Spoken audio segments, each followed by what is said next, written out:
दोस्तों नमस्कार। दोस्तों आपने ये खबर देखी होगी, India begins transition from 5G to 6G।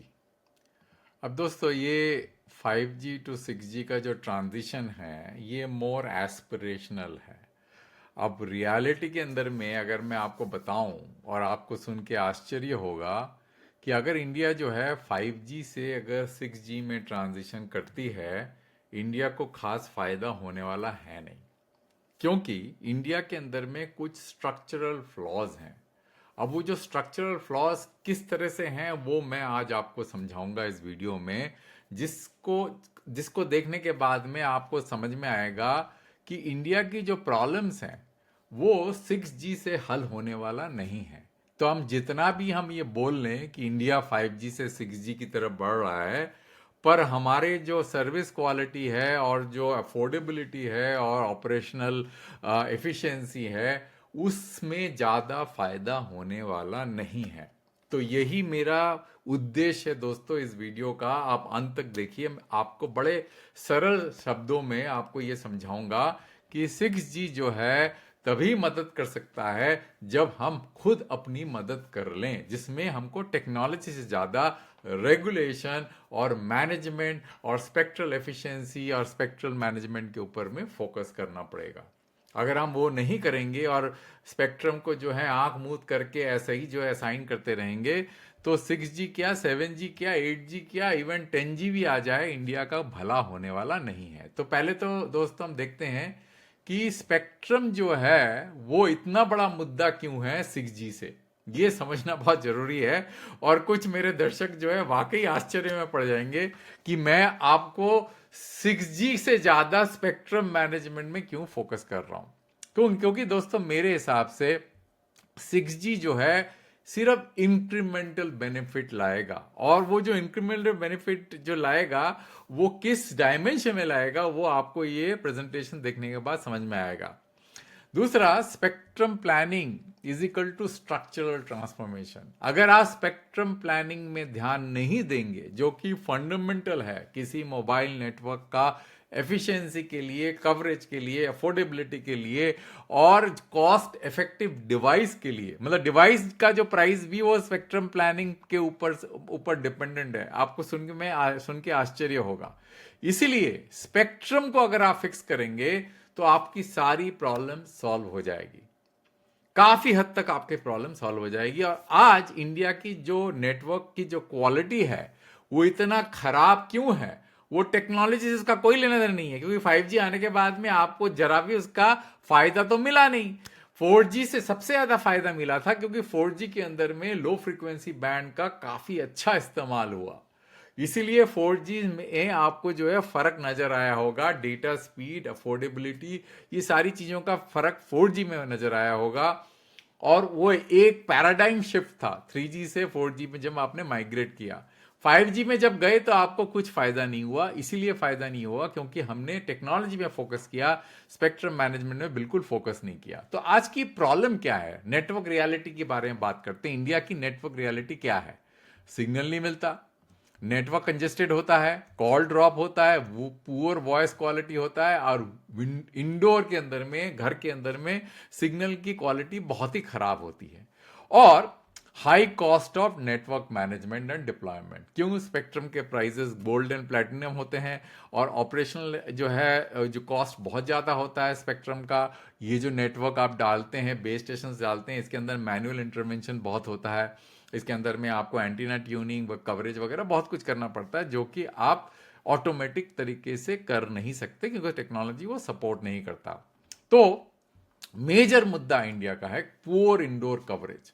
Poor indoor coverage क्यों? क्योंकि स्पेक्ट्रम जो है हाई फ्रीक्वेंसी बैंड्स में है, लो फ्रीक्वेंसी बैंड का स्पेक्ट्रम जो है वो आइदर अंडर यूटिलाइज्ड है और अनएलोकेटेड है, और है भी अगर यूटिलाइज, पुअर स्ट्रक्चरली जो है यूटिलाइज हो रहा है, फ्रैगमेंटेड है, इससे फायदा नहीं हो रहा है। तो इससे डिवाइस की कॉम्प्लेक्सिटी बढ़ जाती है, कॉस्ट भी बढ़ जाता है। एक एग्जांपल मैं आपको देता हूं, जैसे बीएसएनएल है। बीएसएनएल को ने 700 मेगाहर्ट्ज के अंदर में 5G किया, और कुछ मेरे ऐसे दर्शक हैं जो बोलते रहते हैं कि सर मेरा तो डिवाइस चलता ही नहीं है 700 में, मेरे को तो 2100 मेगाहर्ट्ज बैंड में जो है इस्तेमाल करना पड़ता है। वो इसलिए क्योंकि जो लीगेसी डिवाइसेस होते हैं वो कि 2100 मेगाहर्ट्ज में चलते हैं, 700 में चलते नहीं है। तो बीएसएनएल में 700 मेगाहर्ट्ज के अंदर में 4G करके और कॉम्प्लेक्सिटी बढ़ा दिया, डिवाइस का प्राइस और बढ़ा दिया, क्योंकि ये स्केलेबल बैंड नहीं है 4G का, ये 5G का बैंड है। और जो 4G इस्तेमाल करते हैं उनके लिए जो स्केलेबल बैंड है वो है 800 मेगाहर्ट्ज, क्योंकि रिलायंस ने 2016 से डिप्लॉय कर रखा है और इकोनॉमीज ऑफ स्केल है। तो ये ना करके हमने रॉन्ग स्पेक्ट्रम प्लानिंग किया हुआ है। तो फ्रैगमेंटेड कर रखा है हमने बैंड को, बहुत ज़्यादा फ्रैगमेंट कर रखा है। जो मेरे जो है, अगर आपको याद हो, मैं ये आपको हमेशा दिखाता रहता हूँ। अगर आप जो है 700 मेगाहर्ट्ज स्पेक्ट्रम देखें तो 700 मेगाहर्ट्ज में स्पेक्ट्रम आपको दिखेगा इतना बड़ा बैंड है, ठीक है। इसके अंदर में हमने ये वाला जो है सरकार को दे दिया, ये रेलवे को दे दिया, ये रेलवे को देने वाले हैं, और रिलायंस को दिया है हमने सिर्फ 10 मेगाहर्ट्ज और बीएसएनएल को 10 मेगाहर्ट्ज दिया। बीएसएनएल इसमें 4G कर रहा है, रिलायंस में 5G कर रहा है, कोई डिवाइस सिनर्जी है ही नहीं।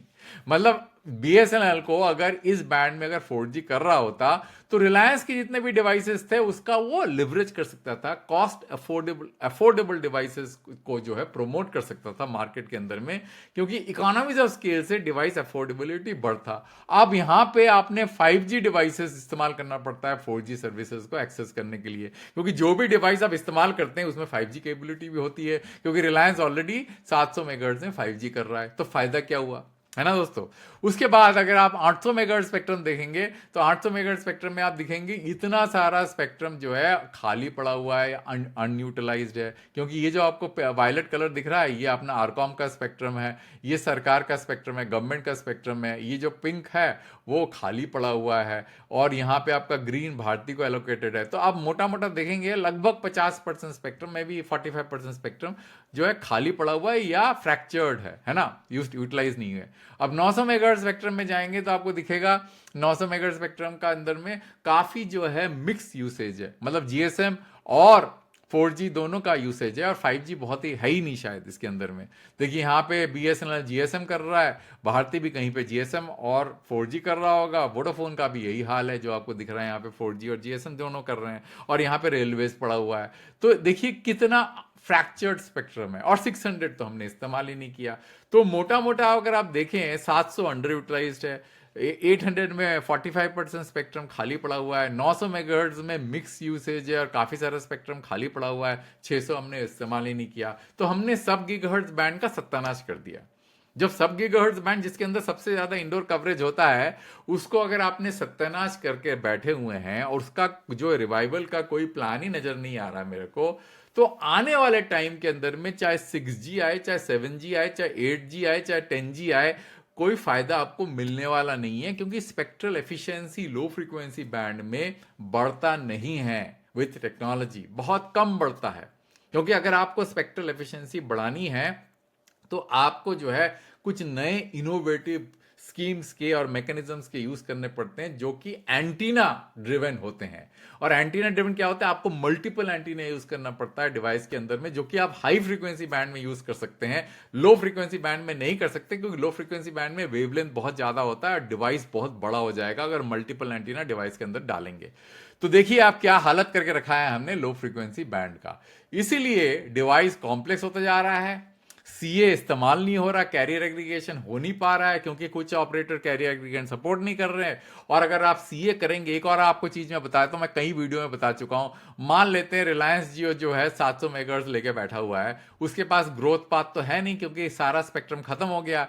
800 मेगाहर्ट्ज भी उसके पास में जो है 10 मेगाहर्ट्ज है ना, तो 10 मेगाहर्ट्ज 700 और 10 मेगाहर्ट्ज 800 को जोड़ के वो 20 मेगाहर्ट्ज बनाने की कोशिश भी करे in order to increase the throughput, वो कर नहीं पाएगा, क्योंकि जैसे ही हम ये दोनों स्पेक्ट्रम ब्लॉक को जोड़ेंगे 800 और 700 को और सीए करने की कोशिश करेंगे, दोनों बैंड के कवरेज जो है 40% कम हो जाएगा बिकॉज ऑफ डाइप्लेक्सर लॉस। और ये 6G डाइप्लेक्सर लॉस को किसी भी तरह से जो है इंप्रूव नहीं कर पाएगा।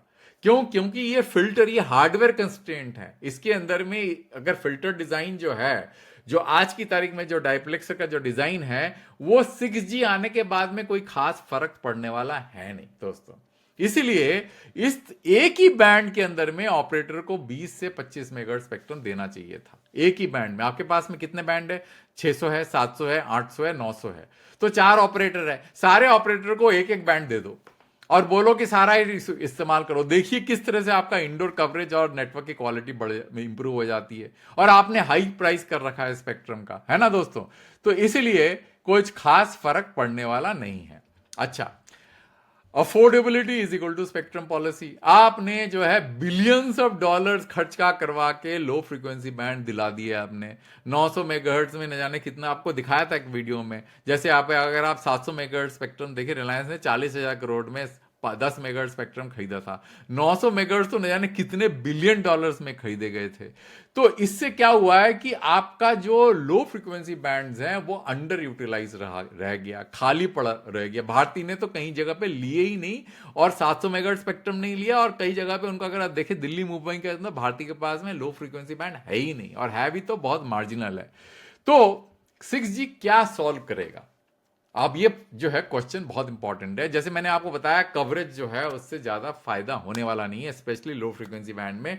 हमने 5G आई में ये प्रॉब्लम ऑलरेडी फेस किया था और हमने देखा था, मैंने एक वीडियो बनाया था, मैंने आपको बताया था, अगर आप देखें, मैंने आपको बताया था कि 5G आई जो है, ये जो 5G आई में why your 5G uploads are slow and how the world is fixing it, ये तो एक मैंने वीडियो बनाया था। और मैंने एक वीडियो बनाया था 5G आई के ऊपर में, अगर आप देखें ये वाला वीडियो है 5G i plain and simple, what India tried and what 5G accepted and why you didn't notice. मैंने आपको बताया था कि 5G i was a total failure, क्योंकि इंडिया ने जो प्रपोजल डाला था, जो प्रपोजल उन्होंने 5G आई में डाला था, जो एक्सेप्ट भी हो गया था और 3GP में भी एक्सेप्ट हो गया, बट डिवाइस के अंदर में कुछ इंप्लीमेंट नहीं हुआ क्योंकि उसके अंदर में कोई वैल्यू एड ही नहीं था। It was a completely useless innovation, let me very blunt with this. कोई फायदा नहीं हुआ उसका, क्योंकि फिजिक्स है, ये सारा फिजिक्स का खेल है। आप जो है कवरेज के ऊपर में ज्यादा खेल नहीं सकते। और कहां पे खेल सकते हैं वो मैं आपको बता देता हूं। जहां पे आप खेल सकते हैं, जिसमें 6G प्रॉब्लम को सॉल्व कर सकता है, वो है आपका नेटवर्क ऑप्टिमाइजेशन। नेटवर्क ऑप्टिमाइजेशन, क्योंकि एआई के थ्रू, एआई को यूज करते हुए आप नेटवर्क को जो है अच्छी तरह से ऑप्टिमाइज कर सकते हैं, और आज से कहीं बेटर तरीके से ऑप्टिमाइज कर सकते हैं। सिग्नल को टर्न ऑफ कर सकते हैं। मान लीजिए आपका सेल जो है अंडर यूटिलाइज्ड है, आप उसको सेल को बार चला के डीजल खर्च करवा के जो है कंटिन्यूसली जो है आरएफ रेडिएशन डाल के कोई फायदा नहीं है। आप बंद कर दीजिए अपना सेल। तो ये सारी चीजें, आपका पावर बचेगा, कैपेसिटी भी अच्छा इंक्रीज होगा, और नेटवर्क प्लानिंग बेटर हो जाएगा। इससे आपका ऑपरेशनल कॉस्ट कम हो जाएगा। कवरेज जो है इंप्रूव करने के लिए आपको स्पेक्ट्रम का सहारा लेना पड़ेगा, उसके बिना काम नहीं चलेगा। तो spectrum planning will play a very important role in ensuring कि आपका जो है नेटवर्क प्रॉपर तरीके से ऑप्टिमाइज्ड है फॉर सर्विस डिलीवरी। टेक्नोलॉजी से कुछ फायदा नहीं होने वाला, मैं आपको बता देता हूं, लिख के ले लीजिए मेरे से, कुछ फायदा नहीं होने वाला, बिकॉज मैंने इसको बहुत क्लोजली देखा है। बहुत सारे टेक्निकल न्यूआंसेस हैं जो मैं इस वीडियो में नहीं बता सकता क्योंकि टाइम नहीं है उतना, पर मैं आपको बता सकता हूं कि 6G से कोई फायदा होने वाला है नहीं। जैसे मैंने आपको बताया ना, रियल प्रॉब्लम क्या है, ये है आपका रियल प्रॉब्लम। 5G आई इसको प्रॉब्लम को सॉल्व नहीं कर पाया, बहुत कोशिश करके देख लिया, तो 6G आई भी नहीं कर पाएगा। मैं आपको बता रहा हूं, क्योंकि टेक्नोलॉजी जो है फिजिक्स के प्रॉब्लम को नहीं सॉल्व कर सकता। जैसे वेलोसिटी ऑफ लाइट है, आप ये नहीं कह सकते कि मैं टेक्नोलॉजी लेके आऊंगा जो कि स्पीड ऑफ लाइट से जो है तेजी से चलेगा, ऐसा पॉसिबल नहीं है।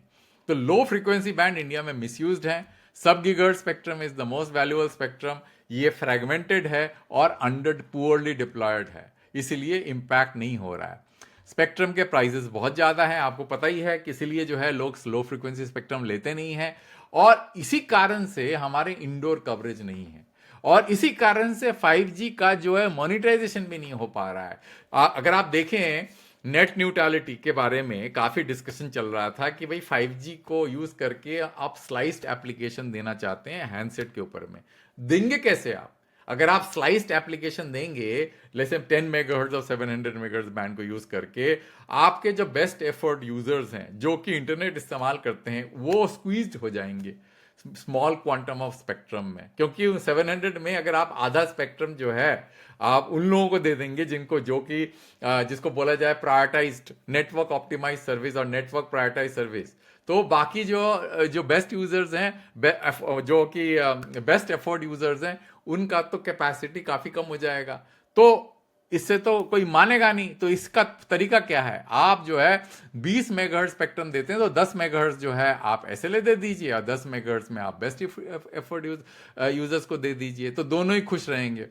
तो actually what works, 600 megahertz, 700 megahertz, 800 megahertz, 900 megahertz, ये सारे स्पेक्ट्रम का प्रॉपर तरीके से प्लानिंग होना चाहिए। और एक और कॉन्सेप्ट है एसयूएल, इसके बारे में मैंने बताया था। एल बैंड, एल बैंड का जो स्पेक्ट्रम है इंडिया ने ओपन किया है, उसको अगर हम एसयूएल सप्लीमेंट्री अपलिंक में अगर कन्वर्ट कर देंगे, जिसके बारे में मैंने ये वीडियो आपको बनाया था, कहाँ गया वो सप्लीमेंट्री अपलिंक वाला, ये देखिए, ये एसयूएल का वीडियो बनाया था जिसमें मैंने समझाया था कि एसयूएल जो है is more efficient then CA, career aggregation से ज्यादा जो है एफिशिएंट है, और इसको इस्तेमाल करके आप अपने नेटवर्क की एफिशिएंसी कहीं ज्यादा बढ़ा सकते हैं। तो ये आपको ज्यादा मदद करेगा, ना कि आप 6G में ज्यादा फोकस रखें। 6G तो आने दीजिए, पर इंडिया को ज्यादा फायदा होने वाला नहीं है। तो रियल सोल्यूशन क्या है, better low band spectrum allocation, refarming of legacy spectrum, SUL for uplink improvement, on coordinated band planning, यही हमारा सबसे बड़ा फोकस होना चाहिए। अगर हमने इसमें फोकस कर लिया तो आप इनहेरेंटली स्पेक्ट्रम की क्वालिटी भी बढ़ा लेंगे और इससे सर्विस क्वालिटी एंड अफोर्डेबिलिटी भी इंप्रूव हो जाएगा, because devices will become less complex. जितना ज्यादा स्पेक्ट्रम को आप कॉम्प्लेक्स करेंगे, फ्रैगमेंटेड करेंगे, डिवाइस उतना कॉम्प्लेक्स हो जाएगा और अफोर्डेबिलिटी उतना कम हो जाएगा। तो जैसे मैंने आपको बताया 6G कहां हेल्प कर सकता है, एआई के ऊपर, AI power network optimisation, optimise bandwidth, reduce congestion, dynamic BTS on and off, मतलब बीटीएस को डायनामिकली ऑन एंड ऑफ करिए तो पावर कम हो जाएगा, एनर्जी एफिशिएंट हो जाएगा। Use 6G for optimisation not illusion, ठीक है ना दोस्तों। तो what 6G will actually do, AI based optimization, energy efficient improvements, better scheduling, but not for fixing spectrum issue। ये कोई मैजिक नहीं है कि आके स्पेक्ट्रम के इश्यूज को भी सॉल्व कर देगा, वो आपके हाथ में है। आप टेक्नोलॉजी को जो है ये नहीं अज्यूम कर सकते कि टेक्नोलॉजी आपके जो खुद के जो मिसमैनेजमेंट है उसको सॉल्व कर देगा, वो तो आपको सॉल्व करना ही पड़ेगा।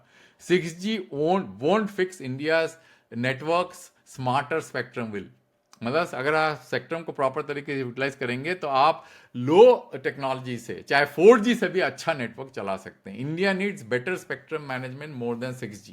Spectrum structure drives real network performance, मतलब इंडिया को स्पेक्ट्रम मैनेजमेंट की जरूरत है, 6G की ज्यादा जरूरत है नहीं।